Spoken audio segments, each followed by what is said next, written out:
सुनाइएगा। कितना लोग ताली बजाएगा? लंच का टाइम है क्या? भूख लग गया होगा।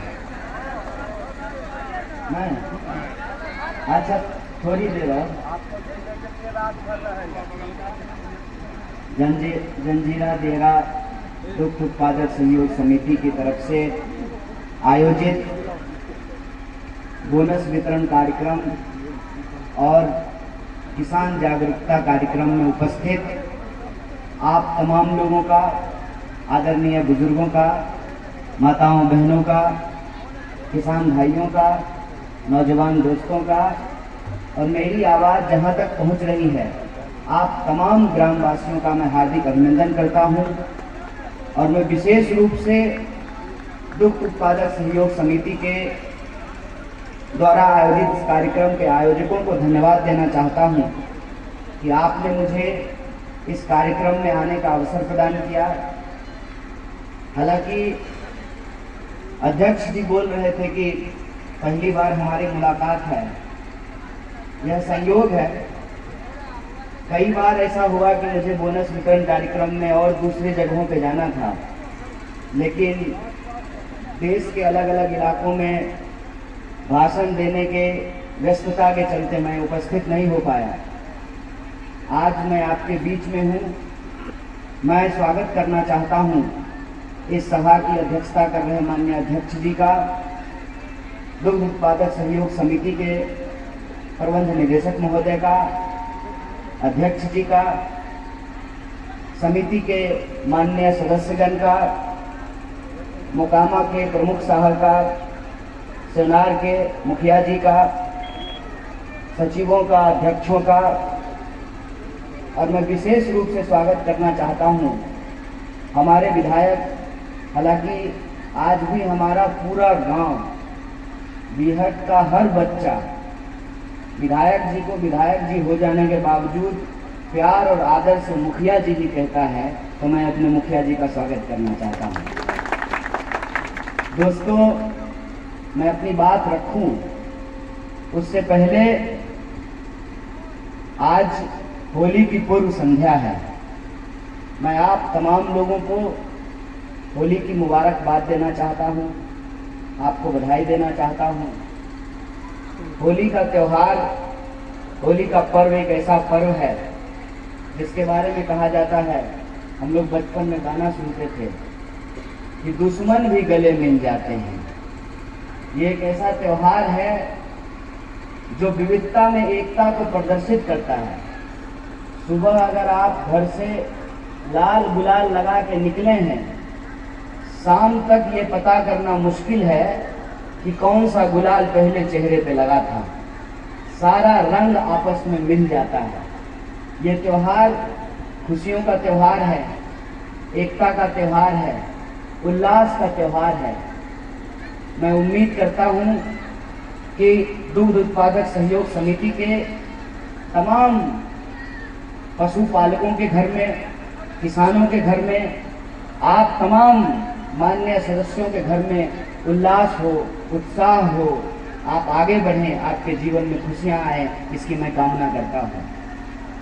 दोस्तों, हालांकि मुझे दुग्ध उत्पादक सहयोग समिति के बारे में बहुत जानकारी नहीं है, तो उस विषय पे मैं कम बात करूंगा। लेकिन जो दूसरा है कार्यक्रम, बोनस वितरण सह किसान जागरूकता, तो मैं किसान जागरूकता पे अपने वक्तव्य को केंद्रित रखने का प्रयास करूंगा। अमूमन मैं जहां कहीं भी भाषण देने के लिए जाता हूं, लोगों को लगता है कि मैं मोदी जी की आलोचना करूंगा, सरकार की आलोचना करूंगा। ऐसा नहीं है, हर मंच पे हम लोग ऐसा नहीं करते हैं, लेकिन स्थिति परिस्थिति ऐसी बनती है कि मेरे मन में अनायास ही कुछ सवाल पैदा हो जाते हैं। जैसे जब प्रबंध निदेशक साहब बोलने के लिए आए, एमडी साहब, तो उन्होंने भी एक शब्द का प्रयोग किया, बिचौलिया। अध्यक्ष जी जब बोलने के लिए आए तो उन्होंने भी एक शब्द का प्रयोग किया, बिचौलिया। और बिचौलिया सुनते ही मेरे दिमाग में सरकार का दृश्य अपने आप बनना शुरू हो जाता है। हमको ऐसा लगता है, इससे लोग असहमत हो सकते हैं, कि आज के डेट में इस देश में सरकार से बड़ा कोई बिचौलिया बचा ही नहीं है। सरकार खुद ही सबसे बड़ा बिचौलिया बन गया है। पूछिए कैसे? उसका एक उदाहरण मैं आपको देता हूं।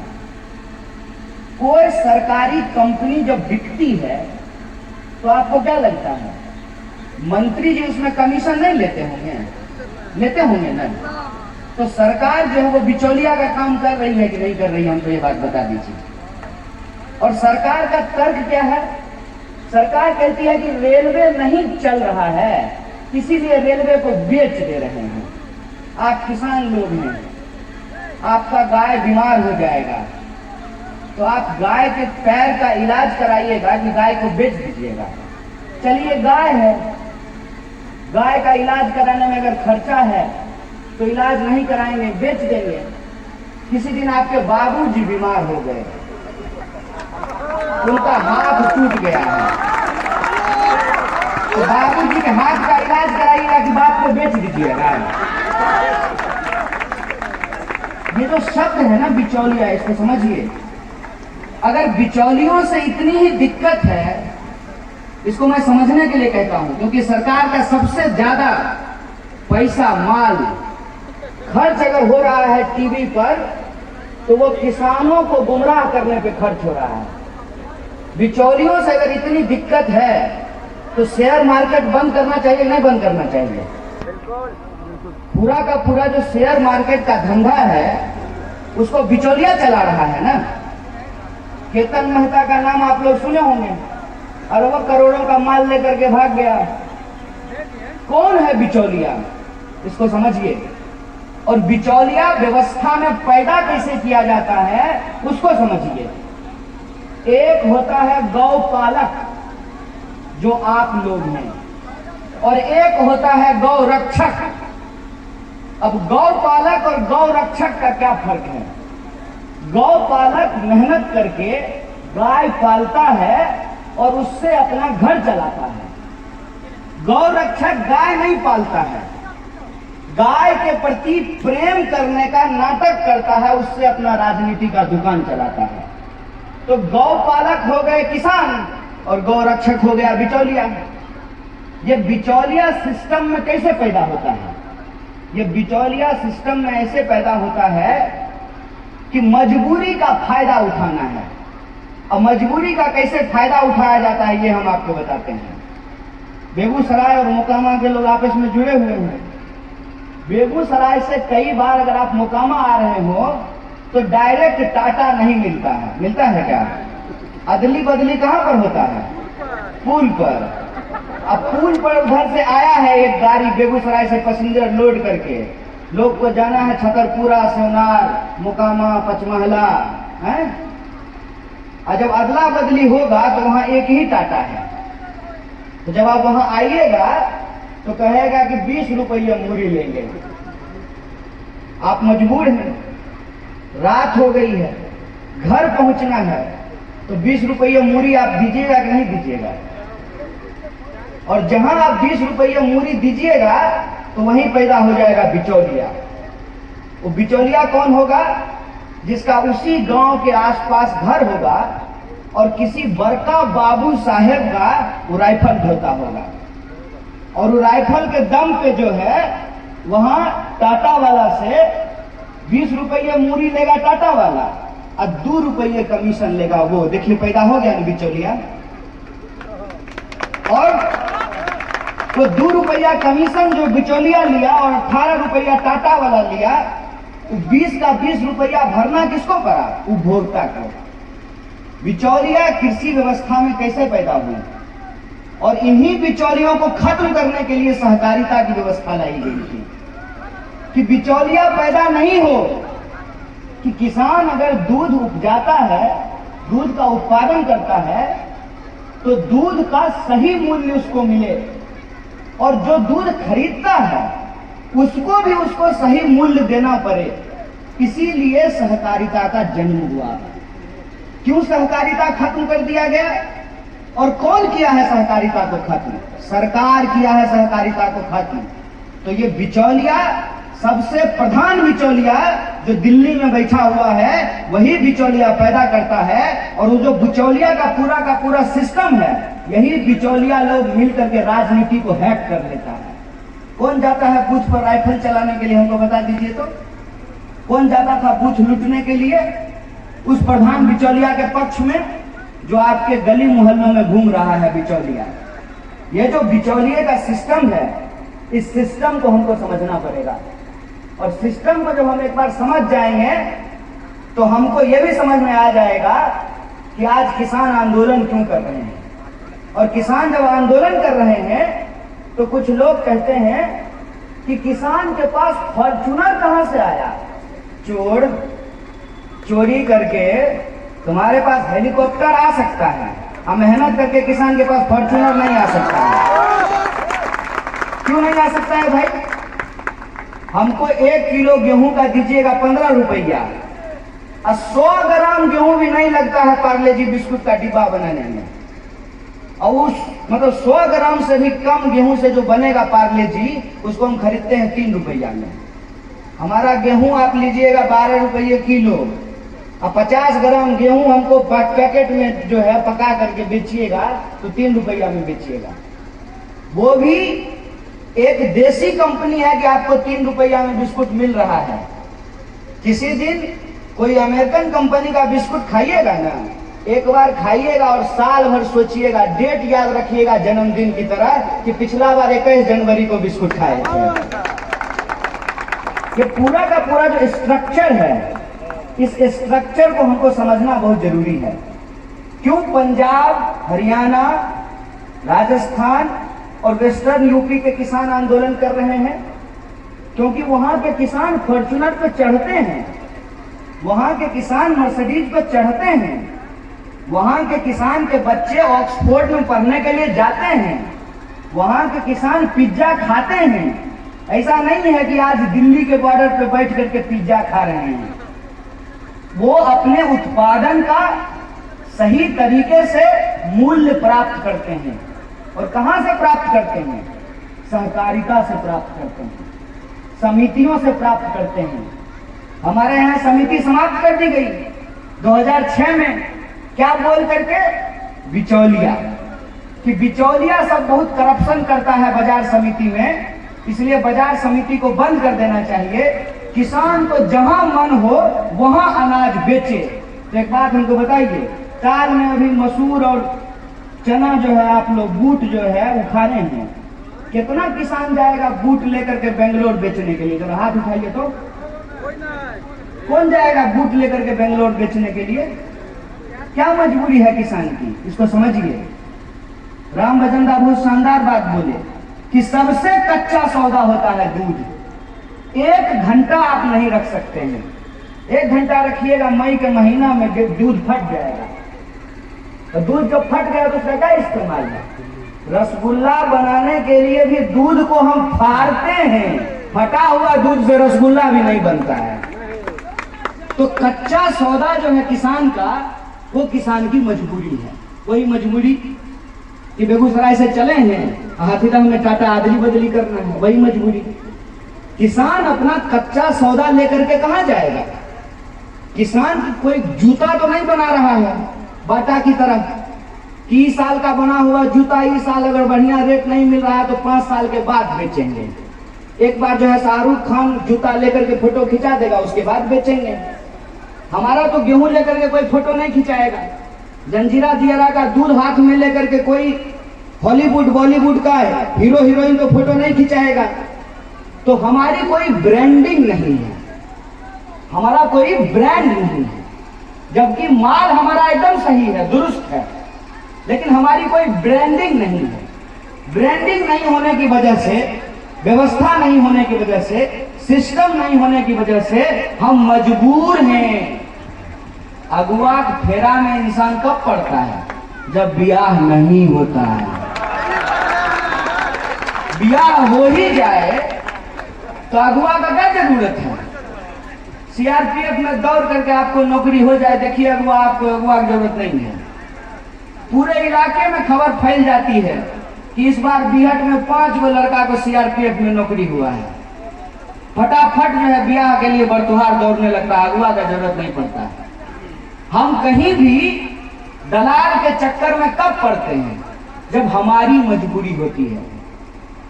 एम्स में इलाज नहीं होगा पटना में, आप जो है संपूर्ण क्रांति में टिकट कटा लिए हैं राजेंद्र नगर टर्मिनल से, दिल्ली पहुंच गए हैं। दिल्ली में आपके साथ आपका मरीज है और आपको नंबर नहीं लगेगा, तो वहां दलाल आपके पीछे वैसे घूमने लगेगा जैसे मिठाई के ऊपर मक्खी बन बनाता है।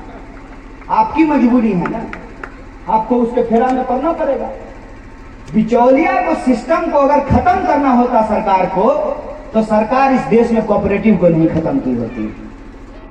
अगर सरकार को बिचौलिया के सिस्टम को खत्म करना होता तो सरकार इस देश में मंडियों को समाप्त नहीं करती। सरकार ने मंडियों को समाप्त किया है, सरकार ने सहकारिता को समाप्त किया है, ताकि छोटका छोटका बिचौलिया मर जाए और सबसे बड़ा बिचौलिया जो है उसको देश का सारा धंधा हैंडओवर कर दिया जाए। ऐसा नहीं है कि बिचौलिया समाप्त हो जाएगा, सारा जो छोटा छोटा धंधा है, छोटा छोटा धंधा नहीं होगा, उसका केंद्रीकरण कर दिया जाएगा। केंद्रीकरण करने का मतलब क्या है कि अभी बरौनी डेयरी जो है एक सहकारिता है। सहकारिता चलता कैसे है? सहकारिता चलता है जागरूकता से, सहभागिता से और परस्पर सहयोग से। यही 3 चीज से चलता है ना। तो चूंकि ये सहकारिता है, तो इसके द्वारा जो काम किया गया है किसानों के बीच में, गौपालकों के बीच में, उस जमीन पे 35 दुग्ध समितियां छोटी बड़ी चल रही हैं। लेकिन कोई प्राइवेट कंपनी या प्राइवेट प्लेयर अगर इसी काम में लगा होता तो एक भी नया कंपनी नहीं खुल पाता, क्योंकि वो मार्केट को मोनोपोलाइज कर लेता है। मार्केट को कैसे मोनोपोलाइज करता है? याद कीजिए, सबसे पहले सिम किसका आया था? BSNL का। उसके बाद किसका सिम आया? एयरटेल का, रिलायंस का, एयरसेल का, वोडाफोन का, आइडिया का। आज सबके मोबाइल में जियो धन धनाधन हो रहा है, नहीं हो रहा है? जो BSNL सबको लाइसेंस देती थी, BSNL के पास 4G नहीं है, 3G है। जमाना जब 4G पे चला जाएगा तो कोई BSNL का सिम लेगा? जो देश में सबसे पहला सिम दिया, आज वो कंपनी बिकने को तैयार है। वो कंपनी क्यों बिकने को तैयार है? कहते हैं ना कि जिस माँ बाप को उसके अपने बच्चे इज्जत नहीं देते हैं, मोहल्ला का बच्चा भी उसको इज्जत नहीं देता है। सरकार खुद ही अगर सरकारी कंपनियों को तबाह करने पे उतारू हो तो सरकारी कंपनी बचेगी। और क्या कहते हैं? कंपटीशन। ऐसा कैसा कंपटीशन होता है महाराज? ऐसा कैसा कंपटीशन होता है? किसी के माँ बाप दिन रात अपने बच्चे को दुत्कारें, अब पड़ोसी के बच्चा को ले कर उसको डेयरी मिल्क खिलाएं और तब कहें कि दोनों का कंपटीशन करवाएंगे। ये फेयर कंपटीशन है क्या?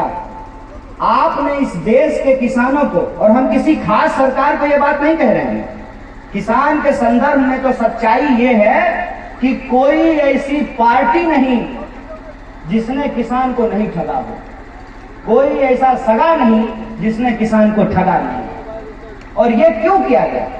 ये इसलिए किया गया कि खेती पर इस देश की 70% आबादी निर्भर करती है। 70% आबादी अगर ताकतवर हो जाएगी तब तो हम लोग खर्चा थोड़ी रहेंगे, तब हम लोग नागरिक बन जाएंगे। और जब नागरिक बन जाएंगे तो मंच पर यह जो कुर्सी लगी हुई है और नीचे में जो कुर्सी लगी हुई है, इसका भेद मिट जाएगा। और इसका भेद अगर मिट जाएगा तो नेताजी के पीछे हो करने वाला भीड़ कहां से आएगा? इसीलिए हमको नागरिक नहीं बनने दिया जाता है, हमको भीड़ बनाया जाता है। और हमको भीड़ बनाए रखने के लिए ये जरूरी है कि कोई शराब बांट करके, कोई पेट्रोल बांट करके, कोई रिवॉल्वर बांट करके हमारे नौजवानों को गुमराह कर देता है। और वो नौजवान जिसके पास इस देश में सरकार को चुनने की ताकत है, जनता सरकार चुनती है ना, सरकार अपने आप तो नहीं बनती है। लेकिन हमारी हालत क्या हो गई है? हमारी हालत हो गई है कालिदास जैसी। कि जिस पेड़ पे बैठे हैं उसी पेड़ को काट रहे हैं, उसी डाली को काट रहे हैं। जो आपके पास सबसे मजबूत हथियार है, वोट के द्वारा सरकार को चुनने का अधिकार, उसकी ताकत को कम कर दिया गया है। नागरिकों को भीड़ में परिवर्तित कर दिया गया है और भीड़ का जो सबसे मजबूत हिस्सा है किसान, उस किसान को मजबूर बना दिया गया है। आप सोचिए, गाय के नाम पे राजनीति करने वाला देश का प्रधानमंत्री बन जाता है और गाय पालने वाला फांसी पे चढ़ जाता है। यही हकीकत है ना इस देश की। जो दिन रात गाय का गोबर उठाते हैं, कादों में, कीचड़ में, छहना भर कादों में जा करके घास लाते हैं, बादों में जब घास काटने के लिए जाता है तो सबसे बड़ी समस्या क्या होती है? एक तो घास भारी, ऊपर से पानी से भीगा हुआ तो और भारी। तो उठाने वाला, बरसात के समय में अगर कोई किसान घास काटने के लिए गया हो तो उसके लिए सबसे बड़ी समस्या यह होती है कि घास माथा पे उठा के कौन देगा। वो वैसे उठाने वाले को खोलता है जैसे हम लोग अच्छा दिन ढूंढ रहे हो, मिल ही नहीं रहा। छोटी छोटी समस्याओं से किसान दिन रात जूझता है और जब सौदा तैयार करता है, सौदा तैयार करके बेचने के लिए जाता है तो वो मजबूर है कि उसको बिचौलियों के हाथ में, बिचौलियों के फेरा में उसको पड़ना पड़ता है, क्योंकि ये बिचौलिया का सिस्टम इस देश में जो सरकार है वो खुद ने इस सिस्टम को बना करके रखा है। आप मुझे बताइए कि कैसा राष्ट्रवाद है भाई? क्या आप राष्ट्रीय संपत्ति बेच रहे हैं, आप रेलवे बेच रहे हैं, आप BSNL बेच रहे हैं, डाकखाना बेच दिए हैं, LIC बेचने को तैयार है। अभी आपको बताया गया कि उत्पाद शुल्क जो है, आयात शुल्क, उत्पाद शुल्क, निर्यात शुल्क, अगर आप निर्यात शुल्क कम करेंगे तो इस देश का माल बाहर बिकने के लिए जाएगा। आप अगर आयात शुल्क को कम कर देंगे मतलब बाहर का माल यहां बिकने के लिए आएगा। आप अगर किसान जो दूध पैदा करते हैं, उस दूध से जो सामान बनता है उस पे अगर आप उत्पाद शुल्क बढ़ा दीजिएगा तो सुधा डेयरी का पेड़ा हो जाएगा महंगा, और आयात शुल्क अगर आप कम कर दीजिएगा तो चाइना में बनने वाला पेड़ा हो जाएगा सस्ता। तो बाजार में जब लोग खरीदने के लिए जाया, इसी मंच पे आप देख लीजिए, अभी हम लोग लस्सी पिए हैं, सुधा का लस्सी नहीं है, वो देख लीजिए उसका पैकेट, सुधा का लस्सी नहीं है ना। क्यों? सुधा का लस्सी होगा महंगा कि लस्सी होगा सस्ता? तो आयोजक दौड़ के गए और ये लस्सी खरीद के ले आए। क्या जगह? सिंपल गणित है ये, इसमें कोई रॉकेट साइंस नहीं है। आप इसको बहुत आसानी से समझ लीजिएगा कि अगर हमारा सामान महंगा होगा, आप हमसे ज्यादा टैक्स वसूलिएगा, और बाहर की कंपनी पे अगर आप कम टैक्स लीजिएगा तो उसका सामान सस्ता हो जाएगा। कंपटीशन से हम बाहर हो जाएंगे। ये कोई कंपटीशन होता है कि हमारा बाप जो है पहले हमारा पैर तोड़ दे और तब कहे कि चलो बेटा तुमको 100 मीटर का रेस दौड़ना है। जिस सरकार की ये जिम्मेवारी थी कि सहकारी संस्थानों को आगे बढ़ाए, उसको सहयोग करे, उसको नए तकनीक से मदद करे, उसको जमीन दे, ये स्वास्थ्य मंत्रालय का काम नहीं होना चाहिए कि बरौनी डेयरी से बात करके, जो पूरे पूर्वी उत्तर भारत का सबसे बड़ा डेयरी है, उसके प्रबंध निदेशक को स्वास्थ्य मंत्री फोन करके नहीं पूछते कि साहब आपकी डेयरी कैसी चल रही है, आपका सहकारी संस्थान कैसे चल रहा है, आपकी नई योजना क्या है, क्या आपके लिए हम एक नया अस्पताल की व्यवस्था नहीं कर दें? सरकार को इन चीजों से लेना देना ही नहीं है। सरकार का काम तो यही बच गया है कि विधानसभा में फैक्टम फैक्टी करना है। अब सरकार का तो यही काम बच गया है। सरकार का काम यही बच गया है कि जितना सरकारी सामान है उसको औने पौने दाम में अपने दोस्तों के हाथ में बेच दो। इस बात को समझिए।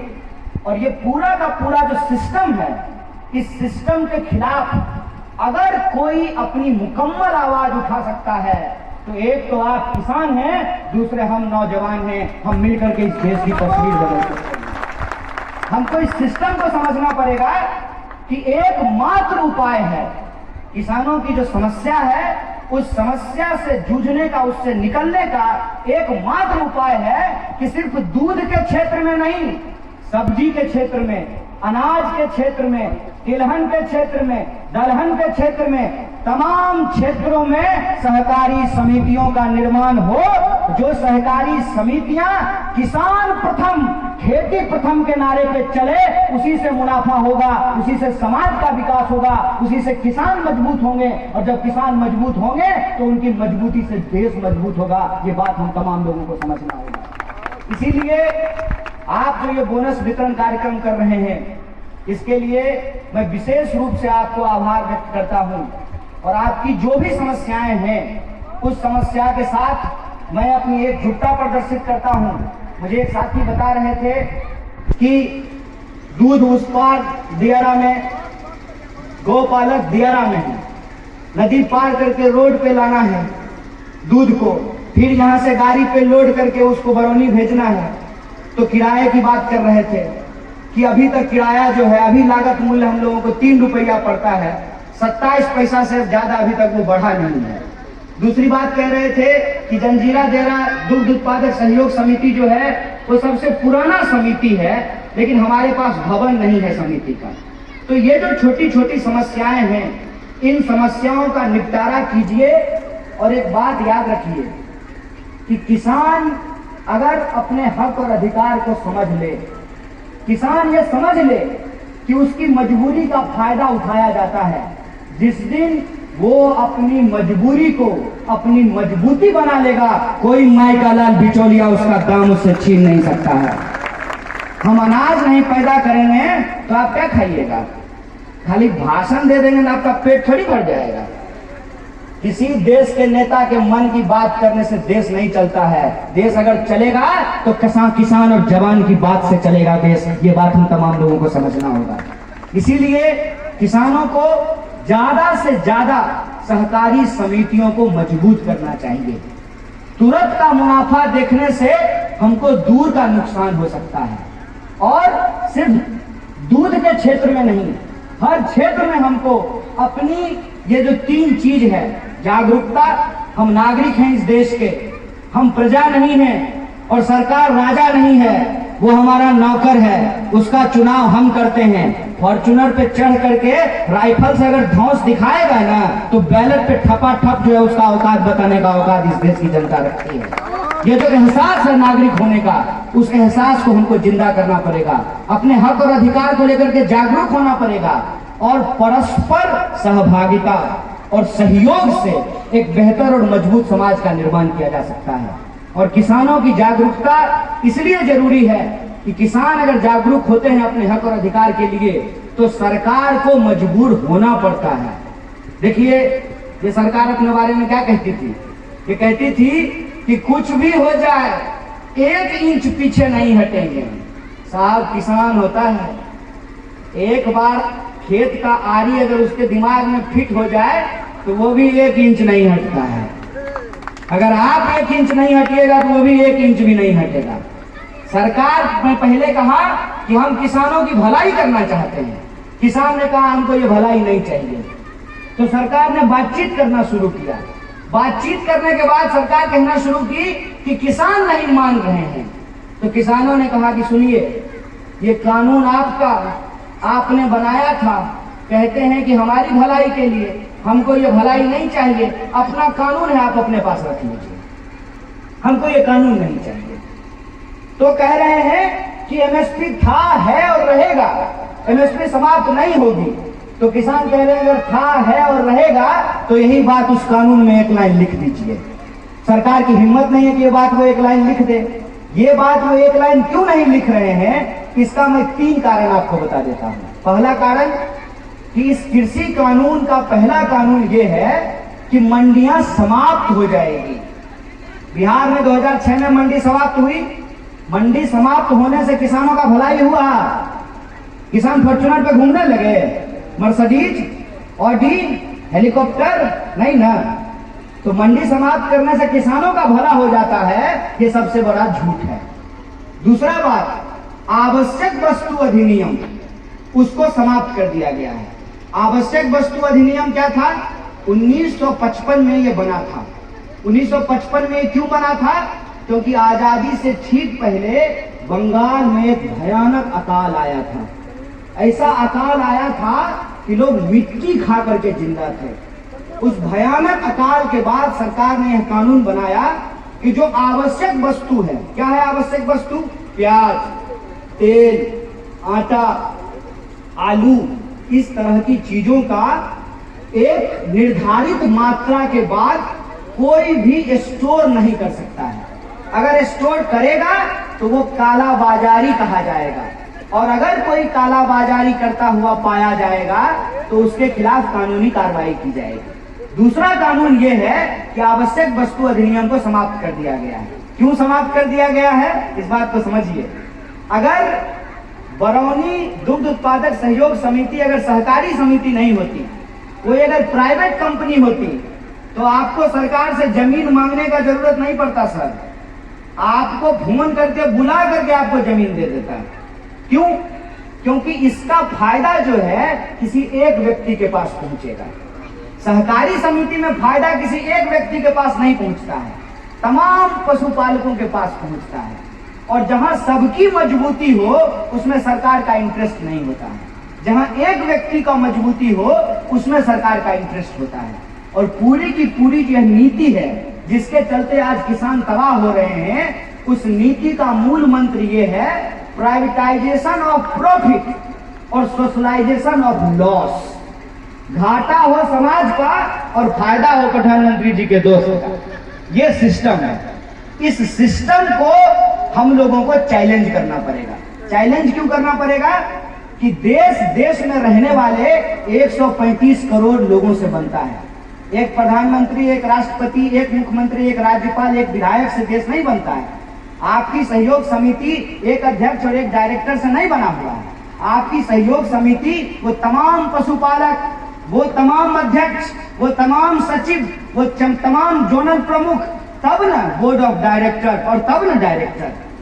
जैसे एक एक ईंट से घर बनता है, वैसे एक एक किसान से देश बनता है।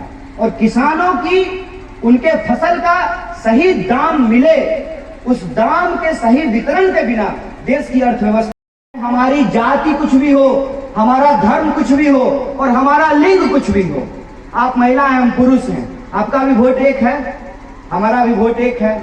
आप पैदल आए होंगे, हम स्कॉर्पियो चढ़ के आए हैं, तब भी आपका वोट एक है और हमारा वोट एक है। ये जो बराबरी का अधिकार है, इससे देश बनता है। जब मैं यहाँ आया तो कलाकार लोग ये गाना गा रहे थे, रघुपति राघव राजा राम, पतित पावन सीताराम, ईश्वर अल्लाह तेरो नाम, सबको सन्मति दे भगवान। मेरे मन में तुरंत आया कि इस गाने में कुछ और लाइन जोड़ने की जरूरत है। रघुपति राघव राजा राम, पतित पावन सीताराम, ईश्वर अल्लाह तेरो नाम, सबको सन्मति दे भगवान। मजदूर को मजदूरी, किसानों को उनके फसल का दाम, नौजवानों को काम, हिंदू हो या मुसलमान, सबको मिले बराबर आत्मसम्मान। इसी से बनेगा देश महान। जय जवान, जय किसान, जय संविधान।